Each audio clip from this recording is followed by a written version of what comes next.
Boa tarde para todas as professoras e professores aí do grupo, da GEF. Mais uma vez eu estou aqui com vocês. Agradeço aqui o convite que a Elise e a Débora fizeram para falar sobre essa questão indígena. E antes de eu começar a falar isso com vocês, eu preciso, assim, deixar bastante claro para vocês que eu não sou um especialista em educação indígena, né? Não sou um estudioso profundo de obras que falam sobre educação indígena. O conhecimento que eu tenho, que eu trago, né, que eu gostaria de compartilhar com vocês, não vou dizer dialogar porque dessa vez está sendo gravado aqui, né? É um conhecimento, é uma experiência de formação que eu acabei tendo no tempo que eu trabalhei na DIPED, lá na DRE de Guaianazes, e tive a oportunidade, o privilégio de conhecer muitos formadores, gente, sim, esses sim, que estudavam, pesquisavam, gente com mestrado, ou então que não tinha mestrado, mas tinha muita pesquisa sobre a questão indígena. Aprendi muito com eles, e aí eu fui produzindo um material meu e utilizando também o material deles para poder fazer essa formação. Eu diria que é uma formação introdutória. Tudo que eu vou dizer aqui é muito introdutório, sim, tem muitos detalhes históricos, geográficos, dados, né, números, mas que ajuda a gente a pensar um pouquinho na educação indígena lá na escola, lá com as crianças e praticar uma educação antirracista, né? E aí eu vou dizer o que eu disse já em outras formações com vocês anteriores. É fundamental que, primeiro, a gente se fortaleça, que a gente se repertorie, a gente tem que conhecer, a gente tem que estudar, a gente tem que ser formado, né? A gente tem que fazer essa busca individual e coletiva, primeiro para a gente, para depois a gente pensar nos alunos, tá certo? É uma distorção, é um equívoco achar que a gente vai poder trabalhar esse tema com os alunos quando a gente não se apropriou dele, ou pelo menos parte dele, ou pelo menos introdutoriamente, né? Mas, enfim, eu acho que dá para contribuir sim, dá para pensar uma série de questões, e aí eu quero fazer uma ênfase depois sobre a questão das datas comemorativas, tá bom? Bom, eu vou compartilhar a tela aqui com vocês para a gente começar a discutir sobre o assunto. Bom, eu trouxe uma parte dessa formação num dia que era a reposição, acho que em 2019, se não me engano, de greve. Então, alguns professores já conhecem a parte do que eu vou dizer aqui, né? Já sabe. Inclusive, até a Michelle já usou parte desse material com os alunos dela. Ela falou que foi muito bom. E aí, quem quiser, é à vontade, tá? Aqui tem muitos dados, né? Dados de pesquisas do IBGE que ajudam bastante. Bom, então, vamos começar. A primeira coisa é a gente começar a discutir sobre essa questão, essas perguntas bem estereotipadas, né, que fazem parte do nosso cotidiano, das pessoas que reproduzem algumas falas e imaginários que a gente carrega sobre os indígenas no Brasil. Então, aquelas perguntas bem recorrentes, né? Ainda existem índios no Brasil, índios de verdade? Né? Os índios falam tupi-guarani, moram em oca, andam nus, moram na floresta, são preguiçosos e selvagens? Pode parecer bobeira, mas isso aqui percorre boa parte da sociedade. Ainda tem muita gente que pensa isso, né? Que pergunta essas coisas aqui, que tem uma desinformação muito grande. Eu já presenciei, por exemplo, situações na minha própria família ou no interior de São Paulo, onde eu estava, em que as pessoas traziam um pouco desses estereótipos também, tá certo? E aí, nós educadores, minimamente, a gente tem que conhecer essa diversidade, as diferenças dos povos indígenas, enfim, a gente tem que desconstruir algumas ideias que nós também carregamos e fomos educados assim, para a gente poder oferecer uma outra formação para os nossos alunos. E a partir daí, quem sabe, a gente imaginar, esperar, né, assim, que nossos alunos sejam melhorem essa sociedade que está complicada. Bom, então a primeira coisa é dizer que sim, os índios estão aí, tá certo? Há um número crescente. O último IBGE que foi feito foi em 2010. Está sendo realizado atualmente o IBGE de 2020, tanto que os dados que eu vou trazer aqui são do IBGE 2010 ainda, são de 10 anos atrás, porque eles estão finalizando ainda a pesquisa, o censo indígena, né, para esse ano, que é o decênio. Mas, enfim, a população indígena aumentou, né? Alguns indígenas passaram a se autodeclarar e a população está aí convivendo conosco, tá certo? Não é mais aquela população indígena do século XVI que congelou na mente, na ideia das pessoas que não têm essas informações. A ideia de que o índio é pelado, de que ele é selvagem, de que parece que não tem índio mais, porque ele só ficou no passado quando os portugueses chegaram aqui. Isso é uma desinformação muito grande, né? Tamanha ignorância de que os indígenas estão lutando para sobreviver física e culturalmente. Lutam e lutam mesmo para preservar a sua terra, para preservar a sua cultura, né? Enfim, isso é um tema muito recorrente, principalmente nesse momento que a gente está vendo um ataque às conquistas nesse governo Bolsonaro, né? Um ataque à cultura indígena, à não preservação, tá certo? Ao passaporte que as madeireiras estão tendo nesse governo para fazer o que estão fazendo. Bom, a população indígena antes de 1500, só para vocês terem uma ideia, né? Elas estavam espalhadas pelo território brasileiro dessa maneira, então Tupi-Guarani, Gê, Aruac, Caribe, né? Então era uma base de 2 a 4 milhões de indígenas, né? Essa é uma estimativa que alguns autores chegaram. É uma população bem grande, né? Bem grande, maior até que algumas populações da Península Ibérica, de Portugal e Espanha. Então, nós tínhamos uma população bastante grande, bastante significativa, principalmente na região amazônica. Esse aqui são dados, né? O que aconteceu com essa população indígena. Essa parte azulzinha do gráfico é a população indígena do litoral, a vermelhinha do interior. Então, se vocês perceberem, aqui em 1500, seguindo o gráfico aqui, né? Leitura de gráfico agora, essa população estava em torno de 2 milhões de indígenas em 1500, no litoral, e ela despencou já em 1570 e foi despencando, despencando a partir do momento que vai passando o século XVI, vai avançando o século XVII, XIX e assim por diante. O que explica isso? É justamente o contato. Né? É o contato na conquista europeia, no contato com o europeu, e aí esse monte de mortes, que é um genocídio, né?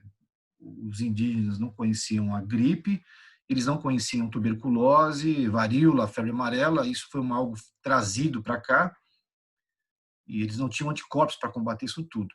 Mas também houve guerra, conflito, e as populações indígenas se afastaram do litoral e foram para o interior, né, para a mata mais densa, para o interior do território brasileiro. Isso explica esse decréscimo avassalador da população indígena do litoral. Tá? Enfim. E aqui tem um gráfico falando sobre como que, à medida que houve a conquista portuguesa no território, né, a população foi diminuindo drasticamente.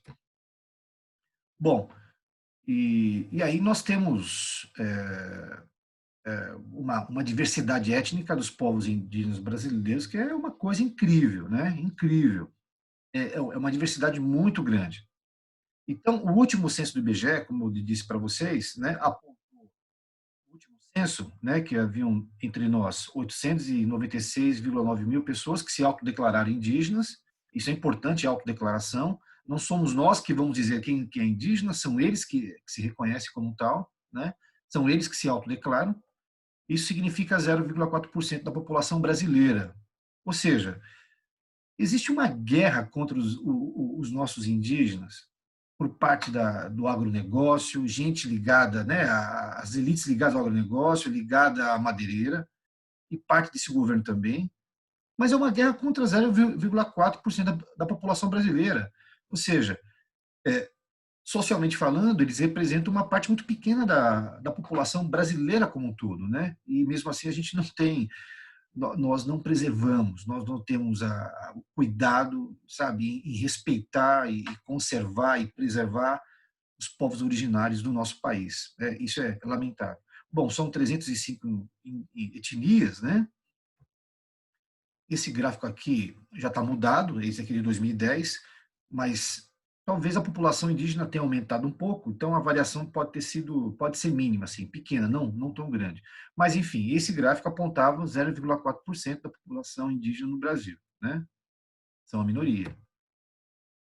E onde ela está concentrada, na região norte do Brasil, né, evidentemente, onde você tem aí um adensamento da vegetação, essa mata fechada, né, tropical, amazônica, que de alguma maneira ainda é, digamos, um empecilho natural para que os povos, para que o homem branco, para que as pessoas não indígenas ainda não tenham acessado, embora está tendo desmatamento, né, incêndio na Mata Amazônica, vocês veem isso todos os dias na mídia televisiva, na mídia impressa. Né? Ou seja, até a própria proteção natural da Mata Amazônica já não é um impeditivo para o avanço dessas madeireiras e das terras indígenas. Né?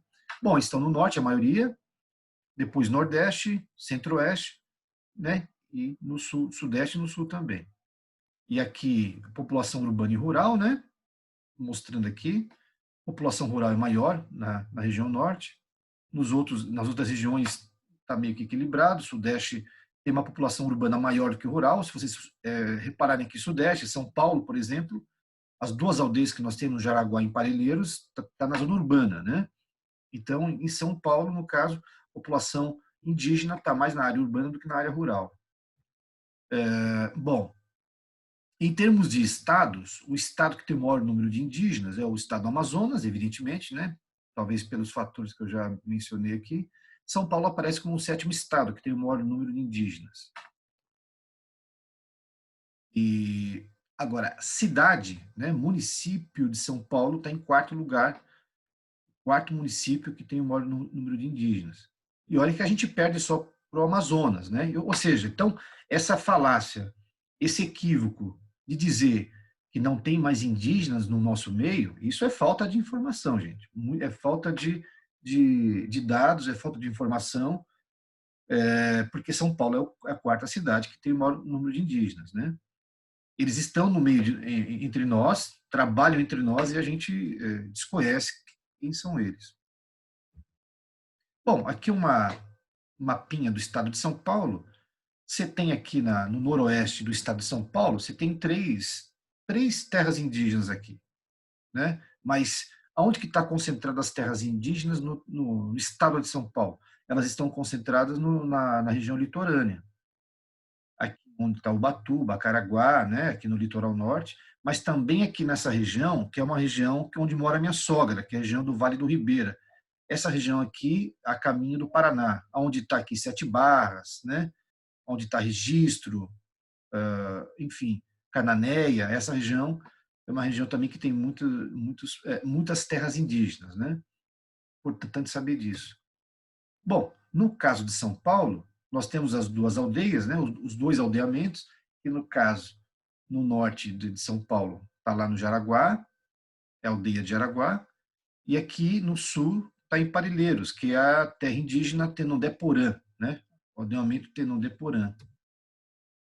E aí é importante que a gente saiba quais são as etnias que estão presentes em São Paulo, né? Que têm a sua presença em São Paulo. Aticu, na Zona Norte, Funiô, né? Também na Zona Norte, Guarani e Mibiá, também em Jaraguá, em Parelheiros, Guarani e Andeva, na Zona Leste. Inclusive, eu conheço um indígena que é até da prefeitura, né?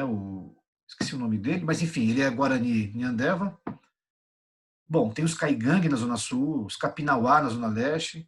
Enfim, você tem Pancararu em vários bairros também, os Potiguara em São Miguel Paulista. Então, são várias etnias que estão espalhadas pelo município de São Paulo, né? Vários. Só para vocês terem uma ideia, né? Quando foram construir o estádio do São Paulo, o Morumbi, houve ali o trabalho muito forte, né, de uma mão de obra bastante significativa, e ali os Pancararu também trabalharam naquela obra do Morumbi.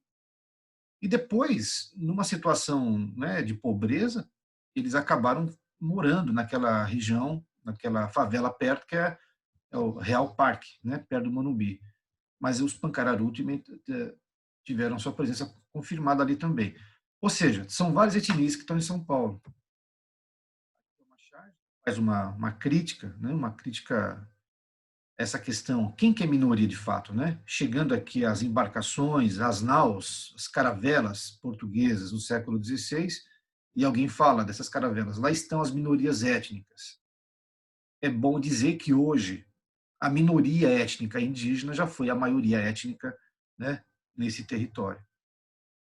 Bom, e esses sobreviventes, né, enfim, o que esses 5 séculos de escravização, o que a conquista e a colonização produziu no meio dos povos indígenas?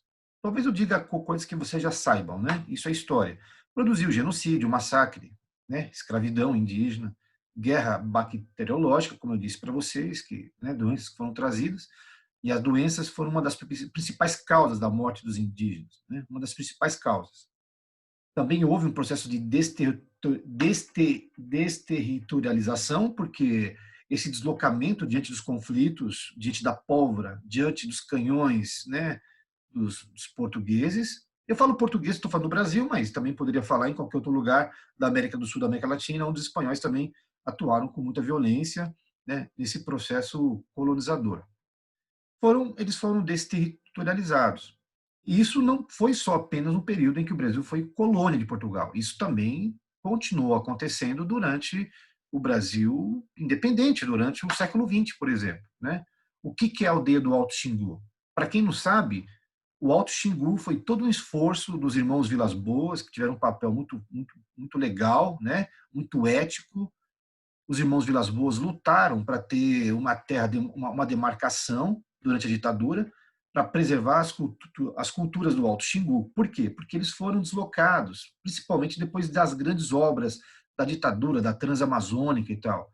Então, para que eles não ficassem completamente, enfim, expulsos e excluídos, né, completamente desterritorializados, a demarcação, as terras do Alto Xingu foram criadas para poder deslocar esses povos que foram destituídos de seus lugares por causa das grandes obras no período da ditadura militar.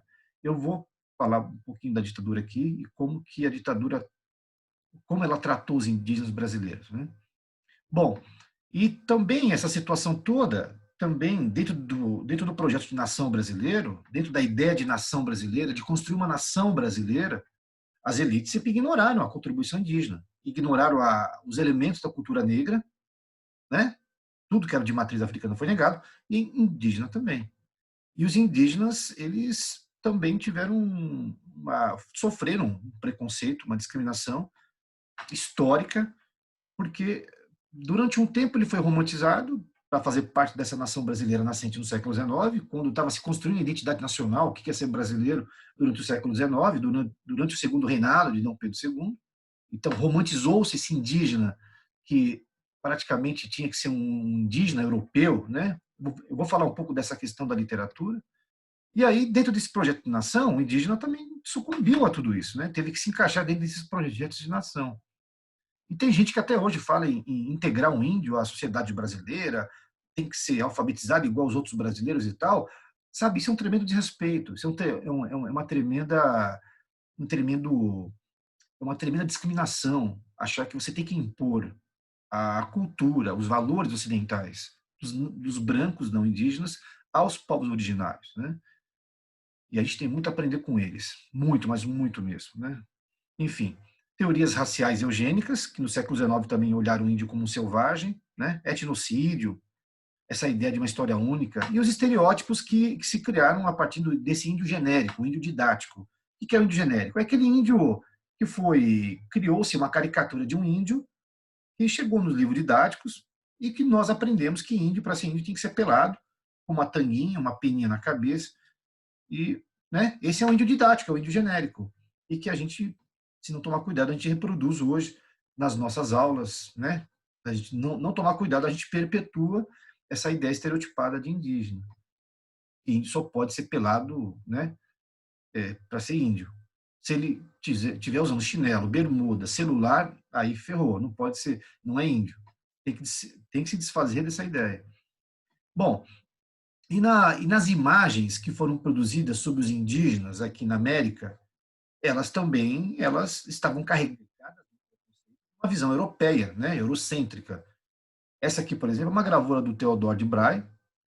O Theodore de Braille é um cara que faz a gravura para livro, e aqui ele faz a gravura para ilustrar os relatos do Hans Staden, que foi um náufrago, né? Um cara, um alemão que naufragou num navio português, foi parar em Bertioga, e os tupinambás acharam que ele não era alemão, acharam que ele era francês, e capturaram ele, tal, enfim. E ele, quase que ele foi devorado no ritual antropofágico, e ele chorou, teve medo, e aí não rolou, né, o ritual com ele. Porque a ideia do ritual antropofágico, que é diferente de canibalismo, a ideia da antropofagia dos tupinambás, do litoral norte, da costa litorânea brasileira, a ideia era, como os povos guerreavam, né, os indígenas eram povos guerreiros, a guerra era como eles se reconheciam uns aos outros. Então, capturar o mais bravo, o mais corajoso, o mais valente do povo adversário era fazia parte de um troféu. Esse cara era prisioneiro, recebia comida boa, oferecia a ele, né, todo conforto, prazer, até sexual, se fosse o caso, e deixava ele bastante à vontade para o dia da cerimônia em que ele seria morto, né? Ele seria morto e as partes do seu corpo seriam cortadas, enfim, e seriam cozidas, não sei, e aquele povo beberia daquele guerreiro. A ideia é de absorver a força, a ideia é de absorver a coragem desse adversário, desse guerreiro, né? Uma situação muito parecida com a Eucaristia, porque o Jean Delery, filósofo também ali do século XVI e XVII, ele, para poder romper com toda uma ideia que naquele momento já se tinha dessa selvageria indígena, ele trouxe, vocês estão recriminando esse ritual indígena, mas a Eucaristia, a comunhão católica, a gente celebra o corpo e o sangue de Cristo, né? Ele fez essa associação. Mas os europeus, na grande maioria, tinham essa visão dos indígenas, né? Povos selvagens que praticam esse tipo de horror, ou então povos passivos, né? Que no caso, na obra do Oscar Pereira da Silva, que é um pintor brasileiro, se eu não me engano, essa obra está no Museu Nacional do Rio de Janeiro, se eu não me engano, né? Ou está no Museu Paulista, que é o Museu do Ipiranga, que está em reformas. Mas, enfim, a ideia do índio selvagem, canibal, ou do índio passivo. Aqui, a pintura do Vitor Meireles, né, muito famosa, essa aqui eu tenho certeza que está no Museu do Rio, e aí os índios todos acomodados, assistindo à missa, bonitinho, dessa passividade diante né, dos valores católicos trazidos.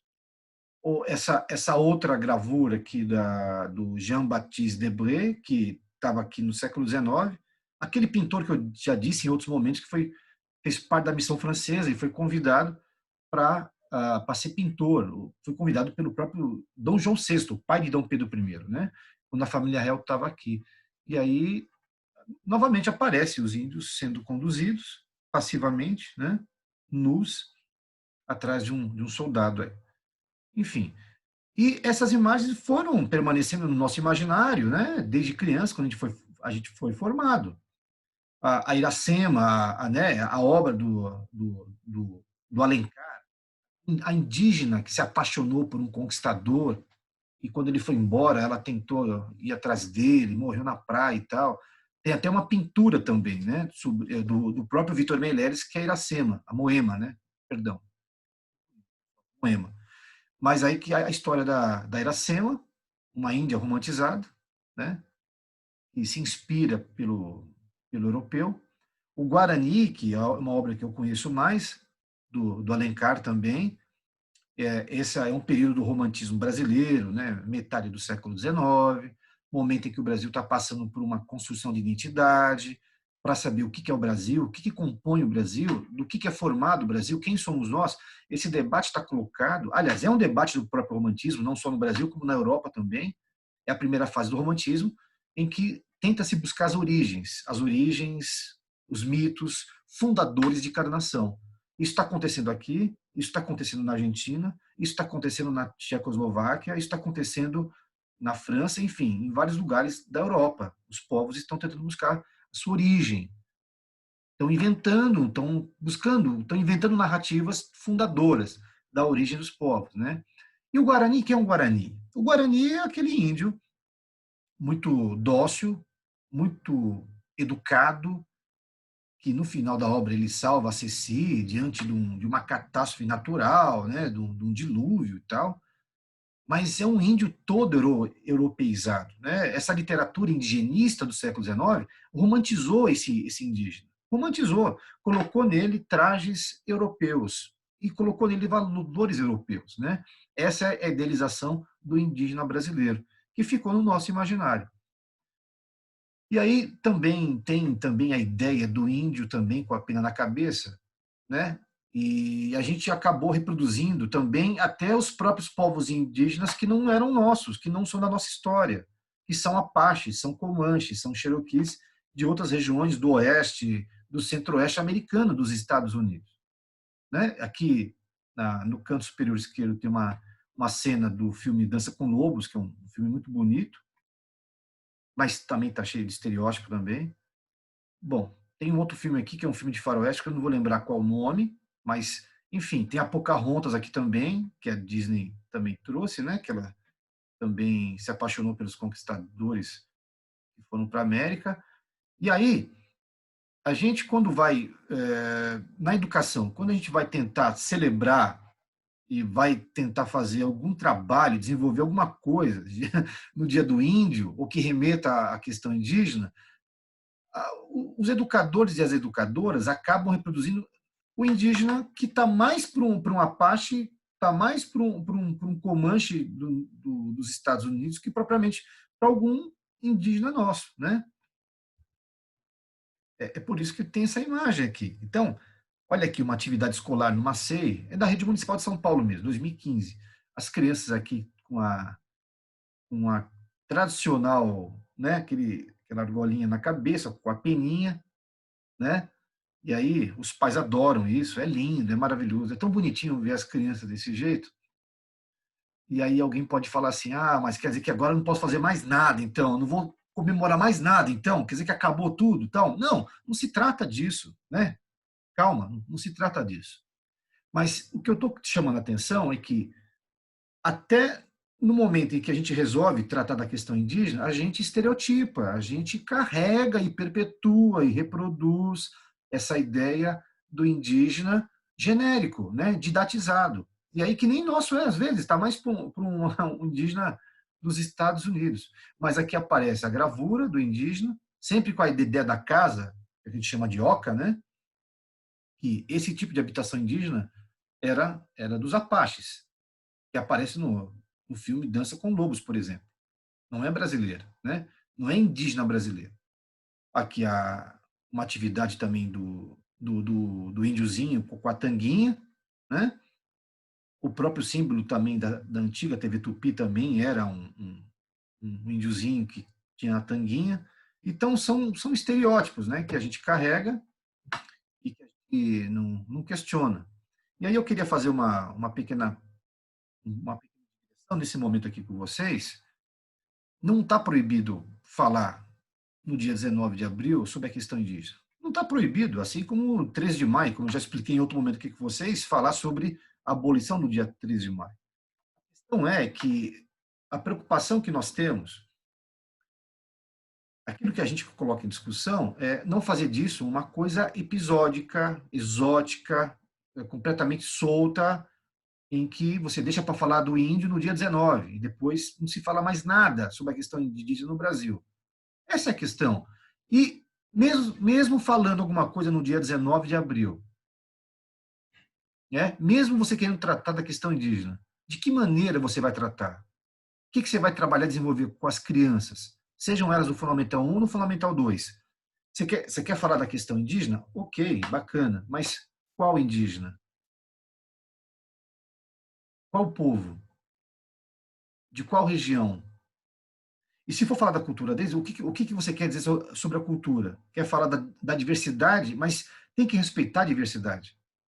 Então seria interessante que, de repente, se fosse para falar do dia do índio, que nós, professores, pudéssemos adotar, por exemplo, um povo e falar dele. Né? Vamos falar dos Guarani e Ibiá, daqui de São Paulo.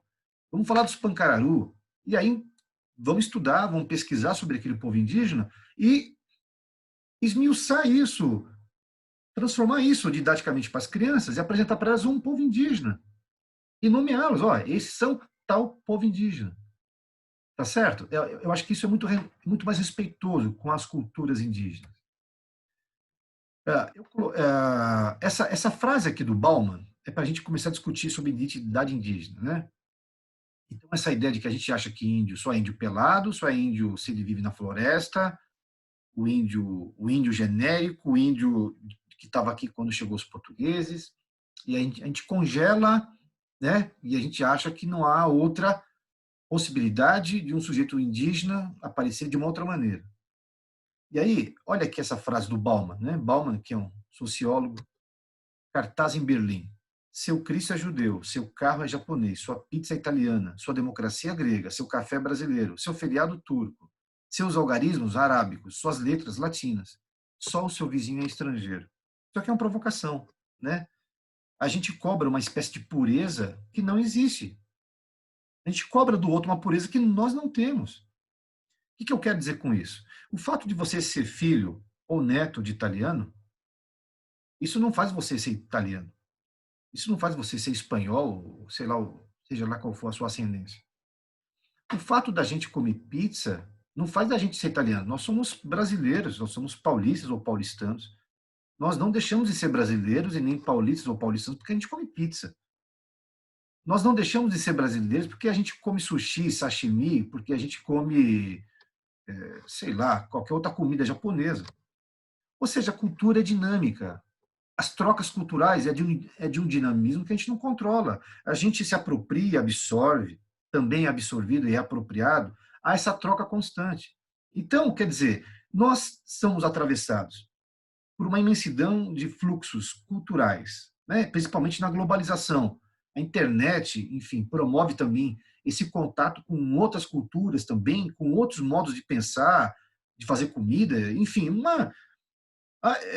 nós temos contato com muita coisa que atravessa a gente, e a gente absorve isso, adota isso no nosso comportamento, no nosso paladar. Só que na questão indígena, parece que nós queremos que eles fiquem na caixinha deles e se comportem como, entre aspas, como um índio de verdade. Tá certo? Eu estava num boteco lá na cidade de Pariquaraçu, no Vale do Ribeira, na cidade da minha sogra. Estava tomando uma cerveja, e aí tinha uns caras ali tomando também uma cerveja, uma cachaçinha ali. E os caras comentando, porque os índios estão vindo aqui tomar cachaça, não sei o quê. Mas que isso, índio? Esses caras já estão avacalhando e tal. Então tinha toda uma reclamação daqueles homens, né? Daqueles homens brancos, não indígenas, reclamando que os índios estavam indo tomar cachaça no boteco, porque não podiam. Por quê? Porque, e essas palavras, essa conversa que eu ouvi, ela é reveladora. Ela é reveladora de uma ideia que parte desse purismo que a gente aguarda, que a gente espera que os índios tenham, né? Que eles não bebam, não frequentem boteco, não usem celular, não pode usar nenhum tipo de roupa de marca, não, eles têm que estar meio que peladinho na aldeia deles. Isso pode estar resolvido para muitos educadores, mas para muita gente ainda não está. E a gente tem meio que um compromisso ético, um dever ético, da gente desconstruir essas ideias, pelo menos na escola, né? Nós não temos controle do que acontece fora da escola, mas na escola a gente tem que desconstruir essas ideias. Bom, a identidade indígena não sou eu e não é você que vai determinar se aquele ou aquela, se ele é índio ou se ela é índia. São eles que se autodeclaram. E essa autodeclaração, ela parte de um reconhecimento delas, com a história, com a cultura, com a ancestralidade. Eles usam como critério de identificação também um direito social que é legal. É um direito social legal, porque eles usam como critério uma história comum, uma ancestralidade comum, a solidariedade coletiva. Me reconheço a partir desses elementos e também sou reconhecido pelo grupo, né? Então, são elementos que fazem com que ele se autodeclare indígena, e não somos nós que vamos dizer que ele não é. E aí, nessa identidade étnica, leva-se em consideração a crença numa origem comum, reivindicação de uma história comum e distintiva, que distinga, sentimento de pertença, né?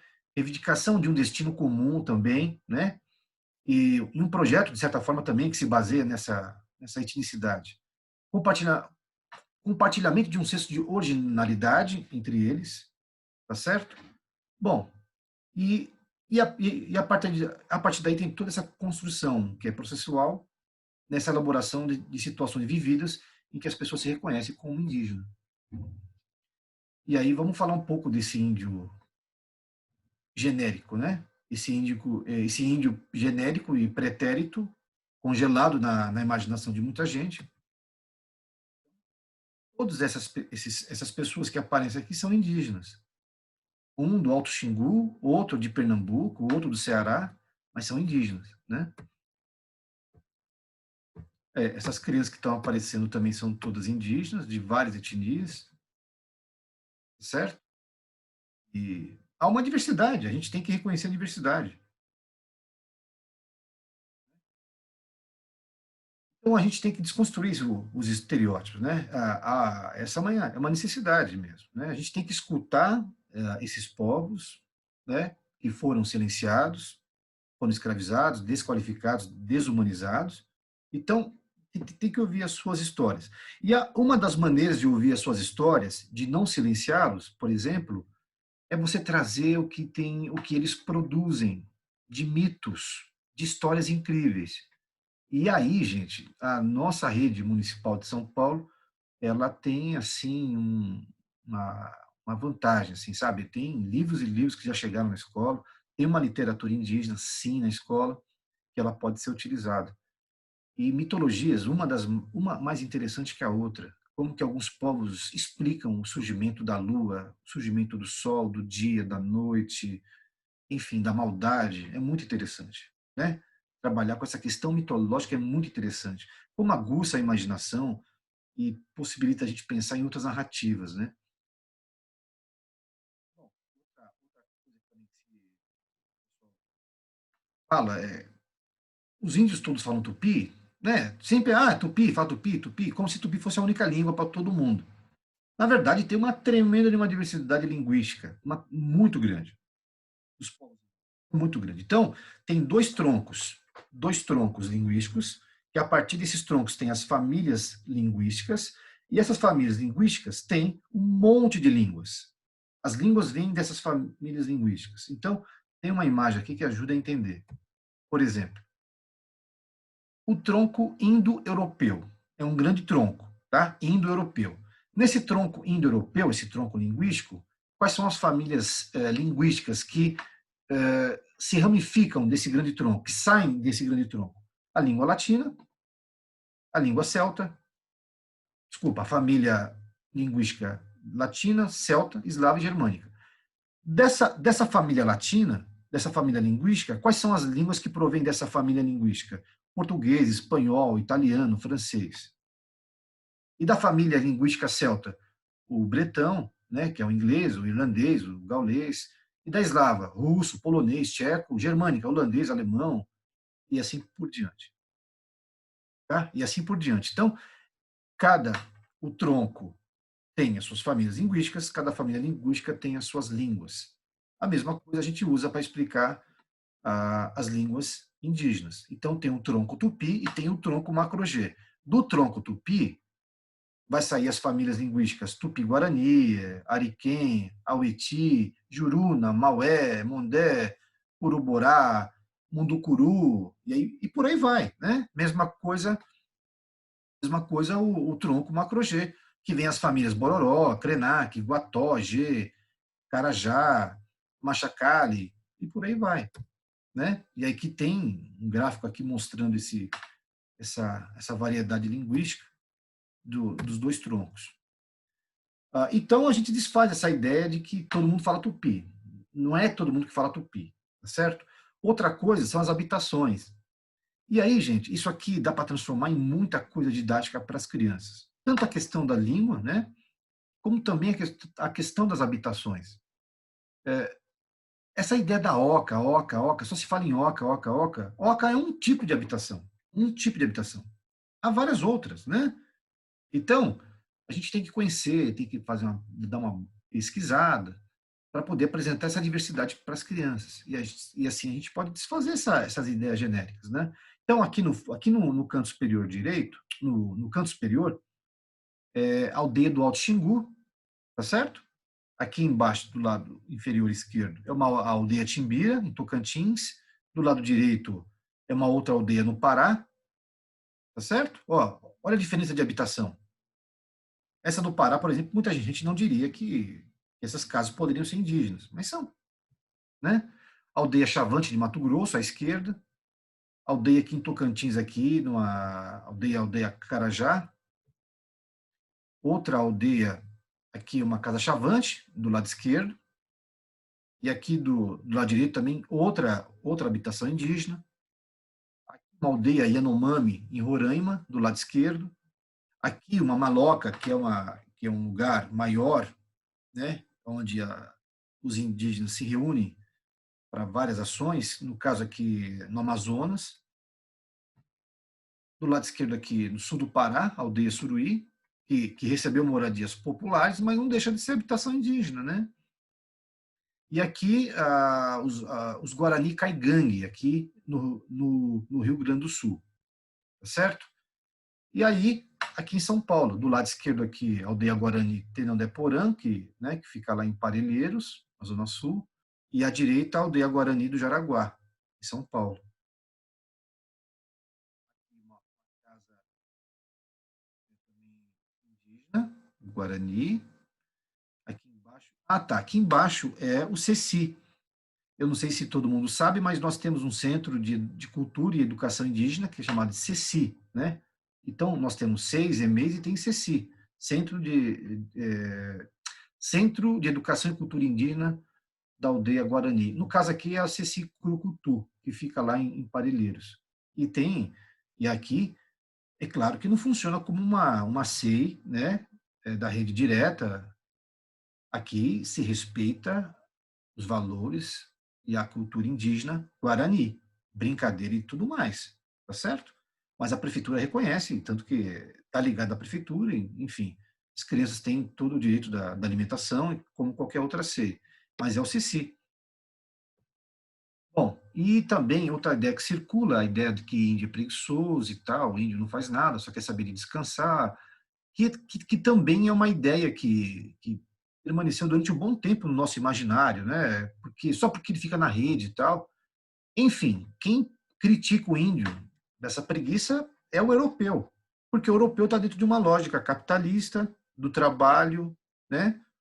Principalmente os protestantes também, uma ideia do trabalho, e tem que trabalhar incessantemente, ficar parado é preguiça, é coisa do diabo, né?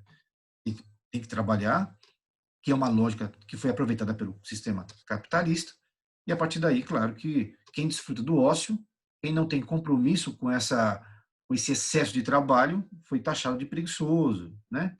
Aqui no Brasil e em outro lugar foi taxado de vadio, vagabundo, enfim. Mas chama-se um índio de preguiçoso. Será que ele é preguiçoso? Então, essas imagens aqui acho que desconstroem, né? Olha o tamanho das habitações sendo construídas por eles, que é um trampo do caramba, tá certo? Né? Aqui, uma habitação xinguana, da década de 70. E aqui eles estão pescando.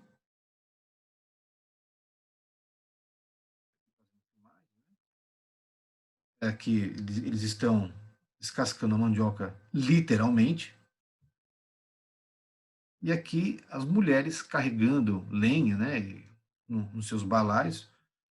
E existe uma divisão de trabalho, os homens caçam, né, e as mulheres também plantam, colhem, e são responsáveis também ali pela comida também, enfim, mas tem uma divisão social.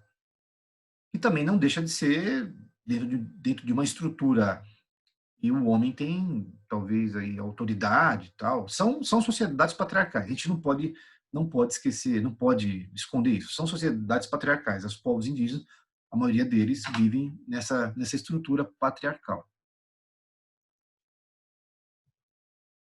E aqui a mãe e a filha, as crianças aprendem olhando, né? A experiência.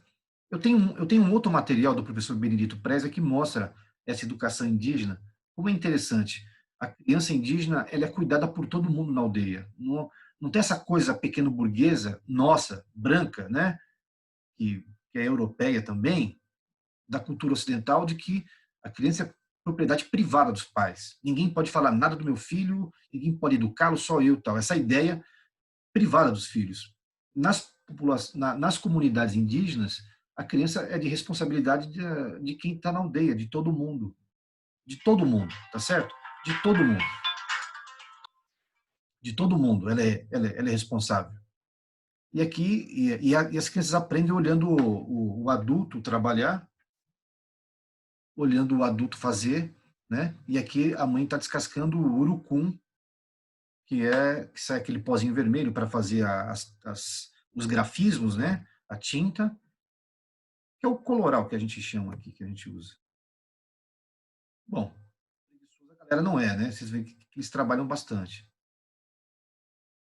Tecendo aqui alguns balaios, né?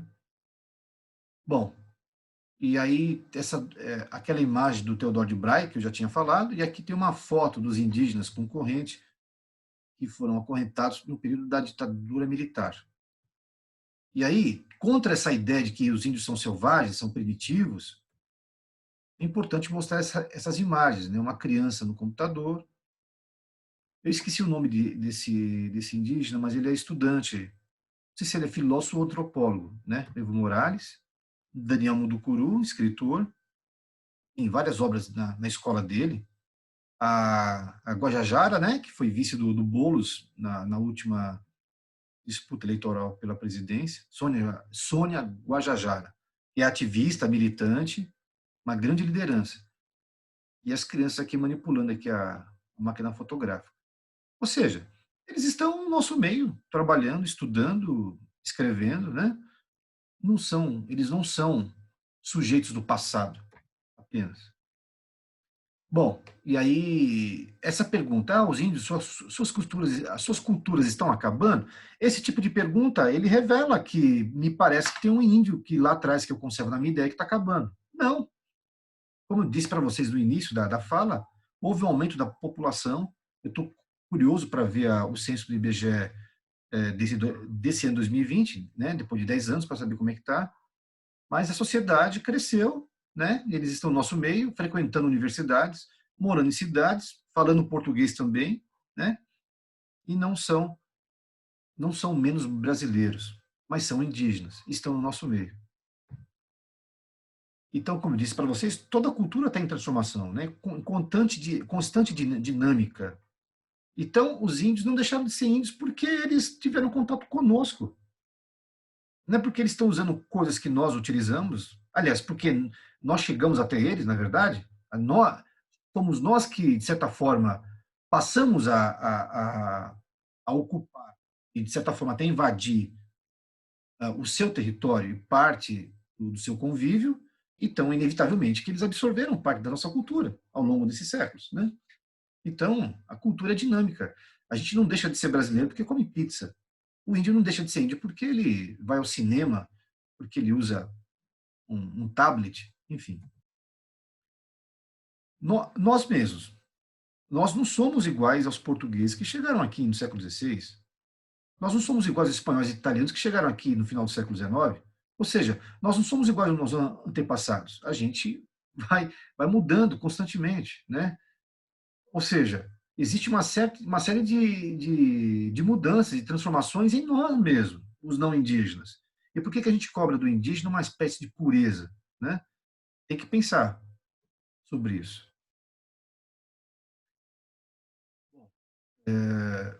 Então, eu acho que essa postura nossa de colocar no índio,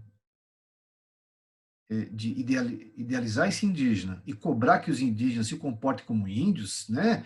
Ou seja, tem que ser o índio idealizado, que eu imagino que seja, e eu ponho isso sobre ele, essa é uma atitude muito colonizadora, muito agressiva, violenta e colonizadora. Parte da ideia de que ele tem que chegar até mim, ele tem que se tornar um civilizado igual a mim, tá certo? Acho que nós temos muito mais a aprender com os indígenas do que eles conosco. Bom, isso aqui é um relato, mas muito comprido, não vou ler. Mas, enfim. Então, vocês acham que o desastre com a população indígena foi apenas durante a colonização, durante o Império Brasileiro? Não, ele continuou no século XX, por incrível que pareça. A ditadura militar, ela fez mais mal ao povo indígena, matou mais indígena do que pessoas de esquerda, que faziam parte de movimentos de esquerda. E aí eu queria ler essa parte aqui. Entre 1940 e 1950, estima-se que a população indígena ultrapassava 500 mil pessoas. Entre 1900 e 1957, segundo o antropólogo Darcy Ribeiro, desculpa, não consegui ler aqui. Peraí. Estima-se que a população indígena não ultrapassava 500 mil pessoas. Entre 1900 e 1957, teriam desaparecido, segundo o antropólogo Darcy Ribeiro, aproximadamente 80 etnias. 80 etnias desapareceram nesse processo todo. Isso no século XX. Tá? Século XX. A ditadura civil-militar assassinou vários indígenas. Vários, vários.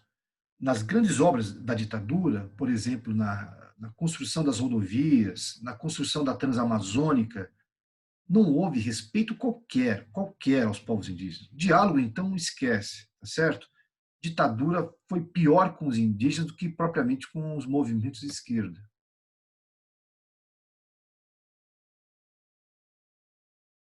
Só para vocês terem uma ideia, eu vou ler aqui rapidinho. Os 200 Paracanã contatados em 1971, em área da Transamazônica, no Pará, foram reduzidos a 94 em 2 anos, menos de 53%.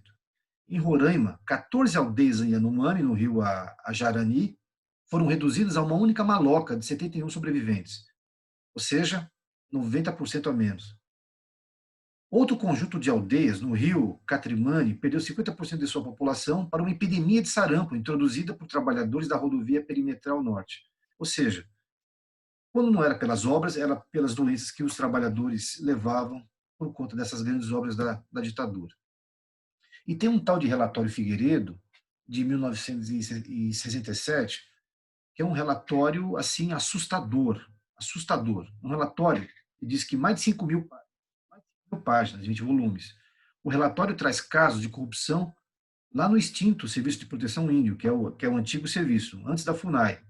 Massacre de povos a dinamite, metralhadora, envenenamento por açúcar misturado com arsênico. Ou seja, já aconteceu muita coisa contra os povos indígenas, que a gente talvez não saiba, não tenha conhecimento, tá certo?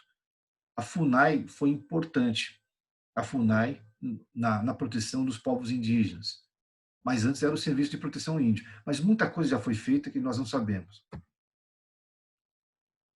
E aí o próprio relatório do Comitê da Verdade estadual, no caso do Amazonas, né, comprovou o quanto que indígenas, por exemplo, o Cinta Larga, Surui, Roraima, os Crenacorari, na rodovia Cuiabá-Santarém, eles foram massacrados durante a ditadura militar. Bom, muitos indígenas morreram por causa dessas obras, né, e pelo não diálogo com a ditadura militar. O governador de Roraima, na década de 70, durante a ditadura, olha o que ele fala. Uma área rica como essa, com ouro, diamantes e urânio, não pode dar-se ao luxo de conservar meia dúzia de tribos indígenas que estão atrasando o desenvolvimento do Brasil. Então, essa ideia de que esses indígenas atrapalham o desenvolvimento, atrapalham o progresso, ou seja, não tem cabimento você preservar uma área riquíssima que a gente pode explorar e pode desenvolver e pode lucrar com isso tudo por causa de uma meia dúzia de índios. Esse é um pensamento altamente colonizador, altamente discriminatório, preconceituoso e racista, porque você não considera que esses povos dependem dessas áreas para sobreviverem, para reproduzirem a sua vida material e simbólica e cultural. A relação que os indígenas têm com a terra, com o território, não é a mesma que a nossa. Nossa relação é comprar uma propriedade de 5 por 25, se der, ou 10 por 20, tá certo? Fazer um sobradão, meter cômodo para tudo quanto é lado. Essa ideia pequeno-burguesa do imóvel, enfim, A relação que nós temos é essa, mercantilista, mercadológica, capitalista. Os povos indígenas têm uma relação de muito respeito, de integração. Ou seja, aquela mata, aqueles animais, aquelas espécies, eles fazem parte deles. Eles estão dentro do mundo deles. Eles estão integrados dentro dessa situação como um todo, tá certo? Enfim, e essa fala é uma fala muito preconceituosa. Isso aqui fala tudo, né, gente? Essa fala é uma fala que está atualizada no governo Bolsonaro de hoje, que acha que é um desperdício você não avançar, não permitir as madeireiras, não permitir que se procure ouro, por exemplo. E aí, algumas falas do presidente, alguém, alguém pode falar, pô, mas vai colocar nas contas dele o que está acontecendo? Mas ele tem muita responsabilidade, porque quando um presidente começa a contemporizar, amenizar a ação das madeireiras, quando ele não criminaliza isso, quando ele não bate de frente com isso, quando ele começa a adotar a postura do agronegócio, das madeireiras, ele está endossando essas ações. Ele está endossando, ele está apoiando, de fato, que as pessoas botem fogo para criar pasto, para poder criar pasto, pecuária extensiva. Isso é muito sério, isso é muito sério. Bom, aqui tem a fala do Hélio Jaguaribe, que é historiador, mas que foi ministro do Collor, que proposta na época para poder integrar os indígenas na população brasileira, tá certo? E aí, olha como que os indígenas eles são tidos como eles são encarados pelas empresas, né? Olha a propaganda das empresas para acabar com a imagem dos indígenas, para trazer toda uma ideia negativa dos indígenas, para jogar a população contra os indígenas. Aracruz já foi, mas não sei se é ainda, mas uma das maiores empresas de celulose do mundo, empresa brasileira. Então, tem que desconfiar quando a Aracruz faz uma propaganda dessa, acabando com a imagem dos indígenas, tá certo? Só um momentinho aqui, deixa eu responder a minha esposa. Chile, eu estou numa formação, já ligo para você em seguida. A Aracruz trouxe o progresso ao FUNAI e os índios, né? Então, quais são os interesses da Aracruz em jogar a população contra os indígenas? A FUNAI defende os índios, quem defende os nossos empregados? Né? Jogando os empregados contra os indígenas. São interesses, gente, interesses puramente capitalistas, não tem compromisso com a preservação dos povos originários. Não tem, tá certo? Não tem. Aqui também são fazendeiros que pagaram para ter esse outdoor, para jogar a população contra os pancararu, chamando eles de falsos índios, né? De que eles não tinham direito à demarcação de terra. E aí, lideranças indígenas morrem, porque são contratados pistoleiros pelos fazendeiros para matar essas lideranças, né? Enfim. E aí, gente, a gente tem essa história desse racismo indígena. Aqui uma dinâmica dos indígenas colocarem num quadro as coisas que eles ouvem deles mesmos, né? Que eles já ouviram. Índio é fedido, você não é índio porque você está usando roupa, né? E aí embaixo está o nome deles, como eles gostam de ser chamados. Você é índio, mas está no celular, né? Uma Guarani Mibiá, relatando aqui o que aconteceu. O de índio é no mato. O índio quer ter carro. Por que não pode ter? Por que não pode ter carro, celular? Qual o problema? Por que índio não pode tomar uma cachaça num bar? Porque a gente acha que o índio tem que estar naquele lugar romantizado, idealizado que eu falei para vocês, né? Saber como é uma índia no sexo, pancararu. Tudo coisas que eles já ouviram, né? Índio falso. O teu lugar não é na universidade. Isso aconteceu com esse indígena, né? Que ele é o Baré, ele é do povo Saterê Mauê, que é um povo que fica bem na região central do Amazonas, onde tem a produção de Guaraná, a região do Guaraná. Esse indígena, ele é um estudante de veterinária e ele foi espancado por outros estudantes de engenharia na Federal do Rio Grande do Sul, dentro da universidade pública ali. Chamaram, começaram a falar um monte dele, do sobrinho dele, e eles discutiram e ele foi espancado. Para vocês verem como que a sociedade trata o povo indígena, né? Aqui fala da situação de uma criança que foi esfaqueada por uma pessoa que parece que sofria de doença mental, mas a questão é, matou uma criança indígena, né? E aí a gente tem que saber que o povo brasileiro, o Estado brasileiro, é um Estado racista. Isso vocês já sabem, né? E aí, os indígenas não estão parados, continuam lutando, têm as suas lideranças, né? E indígenas muito importantes na história do Brasil, como Ailton Krenak, por exemplo, que lutou para que as reivindicações dos povos indígenas, os direitos dos povos indígenas, estivessem garantidos na Constituição de 1988, a grande Constituição Cidadã, tá certo? E aí, ele pintou o rosto no plenário da Câmara enquanto ele falava dessas questões, lutando, dizendo o quanto é importante a Constituição respeitar e incorporar os direitos indígenas. Ali foi um marco, né? O Ailton Krenak, ele é antropólogo, é um grande intelectual, tem vários vídeos dele no YouTube, ele participa de documentários, né? E aí nós tivemos a história de um deputado, Juruna, também, né? Ou seja, a mobilização dos indígenas sempre para preservar os seus direitos, e eles vão à luta, e quando eles vão todos paramentados é porque se trata de uma ocasião. Os indígenas não se vestem, não se produzem dessa maneira em qualquer momento da vida deles. Quando eles se produzem, é para uma cerimônia, um ritual ou uma mobilização, assim como a gente se produz para poder sair, né? Liderança, né? Enfim. E aqui os indígenas na luta por seus direitos.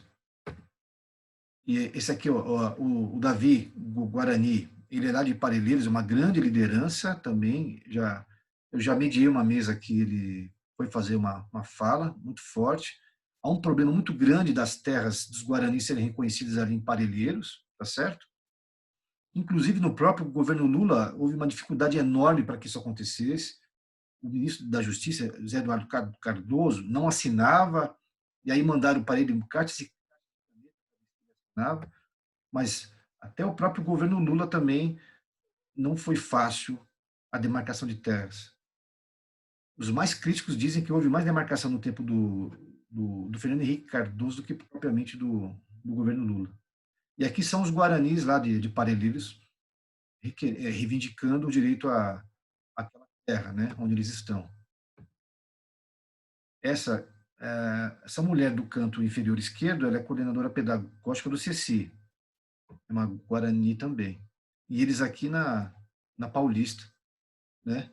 O Guarani resiste na questão ali do litígio da terra do Guarani, ali em Parelheiros.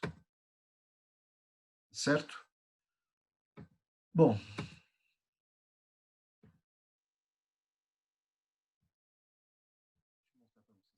e aí eu queria meio que ir finalizando. Tem muita coisa para falar, mas, enfim, eu tenho limitações para falar do assunto, mas uma coisa que é importante é a gente tomar um cuidado com as terminologias, né? Com a gramática que a gente usa, com as imagens estereotipadas, coisa que eu falei desde o começo aqui nessa conversa com vocês. Mas é importante a gente se desfazer disso, principalmente quando vai se trabalhar com a questão indígena. E aqui está uma sugestão, nessa tabelinha aqui. Então, trocar uma coisa pela outra. Então, em vez de falar descoberta, quando se fala aqui dos portugueses, fala conquista, né? A índio, falar indígena ou povos indígenas. Em vez de falar oca, que limita e reduz, falar habitações indígenas. Em vez de falar tribo, tem uma conotação também muito genérica a tribo, né? Tudo é tribo, tribo, tribo. Mas falar povo, aldeia ou terra indígena. Lendas ou contos, usar A palavra mitos, mitos indígenas, né? Importante. Essa ideia de os índios vivem em harmonia com a natureza também é um chavão, é uma expressão muito, sabe, muito reducionista também. Interessante é falar que tem a convivência, os indígenas têm uma relação muito respeitosa e sustentável, sagrada com o meio ambiente. É sagrada, assim. Eles estão integrados naquela situação, naquela natureza, né? Toda aquela natureza está dentro de um contexto deles, do qual eles fazem parte. Eles não se acham melhores que um bicho do mato, que uma flor, que uma árvore. Não, eles estão nessa relação. Tudo aquilo faz parte. E aquilo tem a ver com a história, com a ancestralidade, com o sagrado, né? Tá tudo ligado. O rio também tem uma importância incrível na história, né? Nos mitos de fundação indígenas. Em vez de falar integrado ou aculturado, o ideal, o interessante seria dizer que eles estão em diálogo com a sociedade não indígena, né? Eles estão em contato, em diálogo, se apropriam e também preservam a sua cultura. Em vez de falar perda da cultura, mas falar da transformação em dinâmica cultural. Eles não estão perdendo a sua cultura, eles estão se transformando, absorvendo, se apropriando da cultura não indígena, o que não quer dizer que eles não possam preservar a sua cultura, tá certo? E aqui está alguns sites sugeridos, esse material pode ser também consultado. Bom, gente, eu não tinha pretensão de demorar tanto assim, mas eu não sou especialista no assunto. Mas todo o trabalho na escola, toda a sequência didática, qualquer projeto que você queira falar da questão indígena, é importante a gente delimitar o que nós vamos falar. De qual indígena, de qual povo, tá certo? De qual povo. Isso é interessante. E pensar também nas expressões.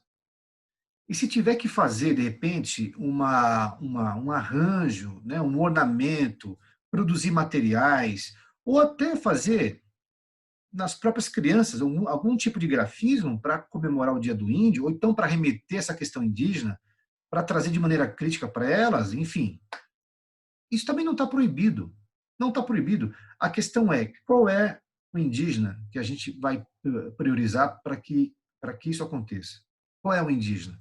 A gente quer representar o indígena com as crianças, pintando o rostinho delas, né? Fazendo alguma coisa que caracterize, mas qual indígena? Essa é a questão. E aí, as crianças, elas estão muito abertas, vocês sabem disso melhor do que eu, para aprenderem sobre um determinado povo indígena, trazendo para elas qual é o índio que nós estamos aqui tratando, né? Estudando, e que elas serão talvez aí pintadas e tal para caracterizar. Acho que isso é importante. Mostrar essa diversidade é importante. E, de repente, para aquelas turmas que já estão no ciclo interdisciplinar, de repente no quinto ano, né, em diante, no quarto, quinto ano, talvez dá para fazer abordagens mais críticas e dizer como que a população indígena como que ela é tratada na sociedade brasileira. Dizer que é possível um indígena ter computador, estudar e mostrar as imagens. Trabalhar com imagem é muito importante porque desfaz uma ideia, né? Mostrar para eles que tem grupo de rap indígenas também que fazem rap, tá certo? Tem escritores indígenas também e ler. Gente, leitura é fundamental, né? Estou falando algo que vocês também já fazem, aquela roda de leitura, sabe? Aquela leitura no início da aula. Enfim, dentro dos projetos que cada professor tem, no momento que você adequa a sua aula, na sua metodologia, trazer uma literatura indígena é muito importante. E aí falar dessa mitologia indígena. Ou seja, se os cristãos falam, né, dentro da ideia da fundação do mundo, da criação do mundo, que é um mito de fundação, não deixa de ser um mito de fundação, tem a ideia, né, de um Deus único que faz o mundo, faz águas, faz o céu, né? Se tem essa narrativa judaico-cristã, os povos indígenas também têm a sua narrativa mitológica. Também tem os seus mitos de fundação para explicar o surgimento da Lua, do Sol, para explicar o surgimento do rio ou da vida, né? E aí tem todos os elementos que vão, sabe, que compõem essa narrativa. A serpente, o boto, o rio tal, enfim, são várias narrativas muito interessantes. E quem sabe a gente, oportunizando e oferecendo essas literaturas, oferecendo as brincadeiras indígenas, apresentando elas, mostrando também curtas-metragens sobre os povos indígenas, ou talvez até produzida por eles mesmos, né? Que a gente pode encontrar. Eu tenho também aqui em casa algumas coisas para quem quiser, tá certo? Posso emprestar, enfim, a gente pode reproduzir isso. Mostrar isso para as crianças e também a utilização do recurso audiovisual também é muito importante na quebra desse estereótipo e na problematização, né, dessa questão. Apresentar a diversidade indígena. Bom, gente, eu sei lá, eu espero que eu tenha contribuído um pouquinho e eu sei que são informações bem básicas, bem introdutórias, tá? É que eu não sou especialista no assunto. Mas é isso. Eu agradeço muito a atenção de vocês. E eu tenho outros materiais também que falam dos rituais de passagem da juventude, quando eles deixam de ser criança e adolescente, passam a fazer parte do mundo adulto, né? Eu tenho um material que é do professor Benedito Prezia, que ele deixou a gente utilizar. Eu fiz algumas adaptações que falam também desse cuidado com as crianças, na educação das crianças indígenas, e falam também das mulheres, né, o papel delas no meio das aldeias. Mas, enfim, isso fica para outro momento, tá certo? E o material eu vou deixar com a Elise e com a Débora, vocês podem usar à vontade, tá bom? Um beijo carinhoso, eu tô com saudade de vocês. Tchau, tchau.